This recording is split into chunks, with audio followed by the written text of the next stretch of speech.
आज की वीडियो में हम जानेंगे टाइफाइड फीवर के ट्रीटमेंट के बारे में। जब भी किसी पेशेंट को टाइफाइड फीवर हो जाता है तो उसको कंट्रोल करने के लिए किस तरह की मेडिकेशंस दी जाती है, किस तरह के इंजेक्शंस दिए जाते हैं, इसी के बारे में आज की वीडियो होने वाली है। बहुत ही सिंपल तरीके से हिंदी और इंग्लिश में मैं आपको बताने वाला हूँ, इसलिए इस वीडियो का आप एंड तक ज़रूर देखें।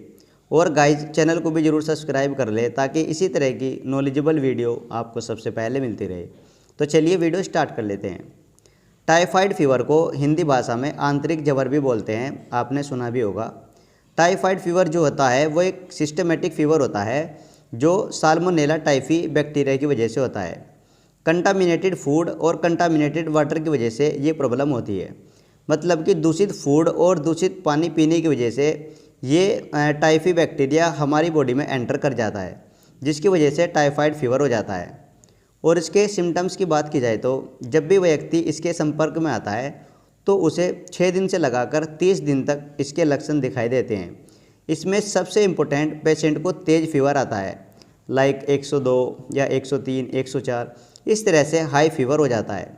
और शरीर में वीकनेस महसूस होती है, कॉन्स्टिपेशन मतलब कब्ज़ बन जाता है, स्किन रैशेस, स्किन पर निशान हो जाते हैं, चकत्ते हो जाते हैं, गर्दन पर या फेस पर बहुत ज़्यादा चकत्ते हो जाते हैं, हेडेक, सर दर्द हो जाता है, डायरिया, उल्टी दस्त लग जाते हैं, कोल्ड कफ, नज़ला खांसी हो जाता है। इस तरह से बहुत सारी प्रॉब्लम हो जाती है। इस तरह के कुछ सिम्टम्स को देखकर हम पता लगाते हैं कि पेशेंट को टाइफाइड फीवर हुआ है। और अगर इन्वेस्टिगेशन की बात की जाए तो पेशेंट की फिर ब्लड की जांच की जाती है और उसके थ्रू हम पता लगाते हैं कि पेशेंट को टाइफाइड फीवर है या नहीं। जांच में हम सीबीसी टेस्ट, जिसमें कंप्लीट ब्लड काउंट का हमें पता लगता है, और विडाल टेस्ट, ये दो हम टेस्ट कराते हैं। इनके थ्रू हमें टाइफाइड फीवर का पता लगता है। और जब विडाल टेस्ट में टाइफाइड फीवर कंफर्म हो जाता है फिर डॉक्टर द्वारा टाइफाइड का ट्रीटमेंट दिया जाता है। वो ट्रीटमेंट क्या होता है इसके बारे में भी हम जान लेते हैं। ट्रीटमेंट में एंटीबायोटिक्स मेडिसिन और सिस्टोमेटिक मेडिसिन दी जाती है। एंटीबायोटिक्स में इंजेक्शन सेफ्ट्राएक्सोन जो कि 2 ग्राम एनएस में मिलाकर सुबह शाम दिया जाता है और 2 दिन तक इसे दिया जाता है। और अगले 5 दिन तक 1 ग्राम सुबह शाम दिया जाता है। यानी जो 2 ग्राम का इंजेक्शन होता है वो सिर्फ 2 दिन दिया जाता है और उसके बाद फिर 1 ग्राम का इंजेक्शन 5 दिन तक दिया जाता है। और सेफ्ट्राएक्सोन के साथ मिकासिन 500 mg का इंजेक्शन भी दिया जाता है जो कंटिन्यू 7 दिन तक लगाया जाता है।